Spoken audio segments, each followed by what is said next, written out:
Chapter 15. India wins independence. The Indian independence struggle had become more extensive during the period of the Second World War. The demand for the independence of India was gaining in strength. The British rulers realized that it was necessary to take serious cognizance of this situation. Accordingly, the British government began preparing various plans for granting independence to India. The Indian National Congress was founded on the principle of secularism. People of all castes and religions had taken part in the national struggle. In order to weaken the freedom struggle, the British adopted the policy of divide and rule. This resulted in the formation of the Muslim League. It was against this background that Hindu organizations like the Hindu Mahasabha and Rashtriya Swayamsevak Sangh were also founded. Dr. Muhammad Iqbal, a well-known Urdu poet, put forth the idea of an independent Muslim state. Later, Chaudhry Rehmat Ali coined the name Pakistan. Barrister Muhammad Ali Jinnah put forth the two-nation theory and demanded a separate Muslim state for the Muslims. Barrister Jinnah and the Muslim League started a propaganda that the Indian National Congress is a Hindu organization and Muslims would not at all benefit from it. Wavell Plan. The then Viceroy of India, Lord Wavell, drew up a plan in June 1945. Among the major provisions included in this plan were a proper representation to Muslims, Dalits and the minorities in the central and provincial legislatures and an equal number of Hindu and Muslim members in the Viceroy's Executive Council. A meeting of all major political parties in India was called at Shimla to consider Wavell's plan. However, at this meeting, a consensus was not arrived at. Barrister Jinnah insisted that only the Muslim League should have the right to suggest the names of Muslim representatives to the Viceroy's Executive Council. The Congress opposed this contention. This plan could not succeed. The Cabinet Mission. After the end of the Second World War, the British rulers became favorable to giving independence to India. The British Prime Minister Attlee clarified Britain's policy about India in the Parliament. According to it, the right of the Indians to make their own constitution was recognized. It was made clear that the issues about minorities would not come in the way of India's independence. The Prime Minister also announced that a delegation of British ministers was being sent to India to negotiate with the Indians. The Cabinet Mission, consisting of Pethick Lawrence, Stafford Cripps and A.V. Alexander, who were all British ministers, arrived in India in March 1946. They put England's plan about India before the Indian leaders. This plan is known as the Cabinet Mission Plan. It was proposed to establish a Federation of India comprising the provinces under the British government and the princely states.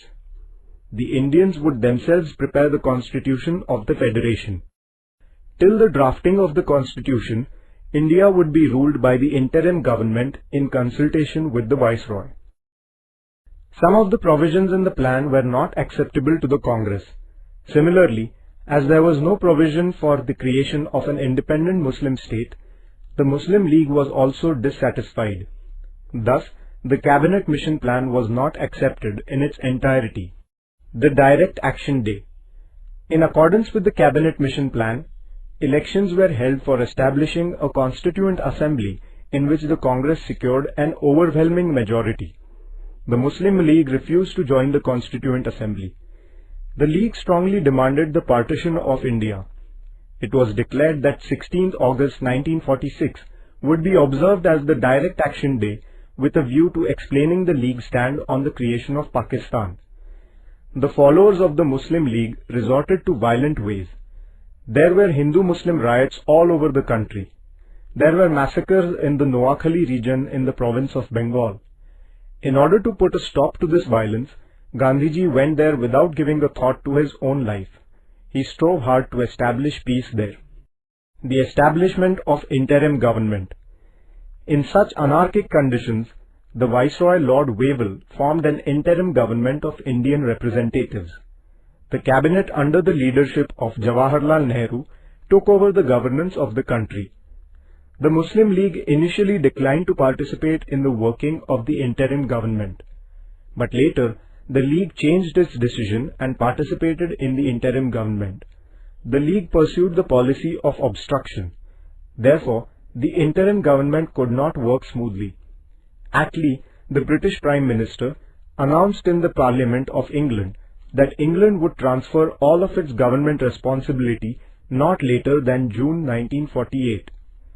He also announced the appointment of Mountbatten as India's new Viceroy, who was to arrange for the early transfer of the governance of India into the hands of Indians. Mountbatten Plan.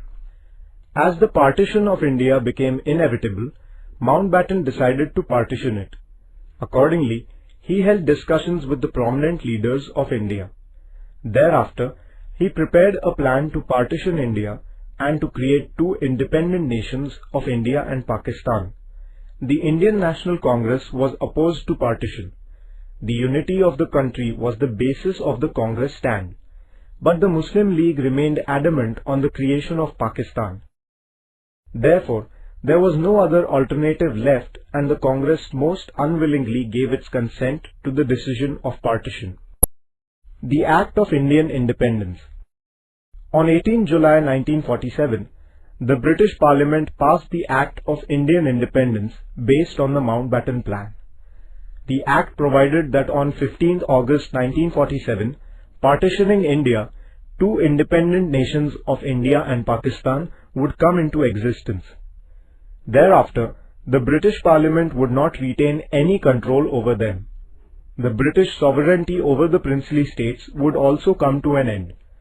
They would be free to join either India or Pakistan or remain independent. India wins independence. India attained independence in accordance with the Act of Indian Independence. A meeting of the Constituent Assembly was going on in the hall of the Parliament House in Delhi till the midnight hour on 14 August 1947. At the stroke of the midnight hour, India's dependence came to an end. India became an independent country. The Union Jack of Britain was lowered, and in its place the Indian tricolour was unfurled. The chains of years of slavery fell away. Since the establishment of the British power in India, hundreds of thousands of Indians had made tremendous sacrifices for the independence of India. Many had sacrificed their lives. The freedom now won was the fruit of their great sacrifice. The first Prime Minister of independent India, Pandit Jawaharlal Nehru, aptly expressed the importance of this historic moment in his memorable speech. It is fitting that at this solemn moment, we take the pledge of dedication to the service of India and her people, and to the still larger cause of humanity. Hundreds of thousands of Indians celebrated the independence of India with enthusiasm. The joy of attainment of freedom was not untinted. The people of India were grieved because of the partition of the country and the terrible violence. Gandhiji did not join the celebration of independence. Instead, he strove to maintain peace and communal harmony in Bengal. Within 6 months of attainment of freedom, Nathuram Godse brutally assassinated Gandhiji on 30th January 1948. Gandhiji strove day and night to preserve Hindu-Muslim unity and laid down his life in the same cause. India becomes a republic state. The Constituent Assembly started its work of drafting the Constitution of India in 1946. The Constituent Assembly included a number of honorable members such as Dr. Rajendra Prasad, Pandit Jawaharlal Nehru, Dr. Babasaheb Ambedkar, Sardar Vallabhbhai Patel, Maulana Abul Kalam Azad, Sarojini Naidu, J.B. Kripalani, Rajkumari Amrit Kaur, Durgabai Deshmukh and Hansaben Mehta. The Assembly appointed a drafting committee under the chairmanship of Dr. Babasaheb Ambedkar to prepare a draft of the Constitution. The Constitution of Independent India came into force on 26 January 1950. Dr. Babasaheb Ambedkar is the architect of the Constitution of India. Indians had kept their firm belief in the values of liberty, equality, fraternity and democracy close to their heart in their struggle against the British imperialism. Our Constitution is based on these very values.